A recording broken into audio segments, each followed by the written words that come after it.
في حاجة اسمها التجارة وفي حاجة اسمها الإيجار. التجارة مش كلها معناها بيع وشراء، يعني مش لازم أنا عشان خاطر أكون تاجر إن أنا أجيب منتجات معينة أشتريها بسعر قليل وأبيعها بسعر غالي فأبقى كده بعت، لأ. أنا راجل مهندس عندي إمكانيات معينة، عندي خبرات معينة، عندي مهارات معينة، وبعرف أشتغل على برامج معينة. كل الباكج دي أنا رحت أجرتها لشركة بمرتب ثابت في الشهر، الشركة تستفيد من الباكج دي في مقابل شغل هتاخده تحقق بيه أرباح معينة.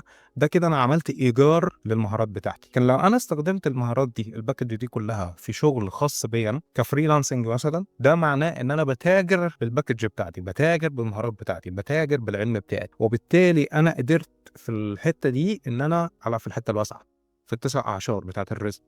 يعني الفريلانسر تاجر، لأن هو بيتاجر بمهاراته وخبراته وعلمه عشان خاطر يقدم خدمات معينة. فالتجارة كلها مش محصورة في البيع والشراء، التجارة كلها فكرة إن أنا باستغل الإمكانيات أو المواهب أو الخبرات أو الحاجات اللي ربنا سبحانه وتعالى سخرها لي لصالحي أنا، عشان خاطر أنا أستفيد بيها ويرجع لي منها العائد المادي. فبالتالي هتلاقي دايما إحنا كلنا عندنا الشغف في فكرة إن أنا يبقى عندي بيزنس بتاعي، مهما كانت صورة البيزنس دي عاملة إزاي. كل الناس هتلاقيها دايمًا بتفكّر إن هو أنا لازم يبقى عندي شغل خاص بيّا.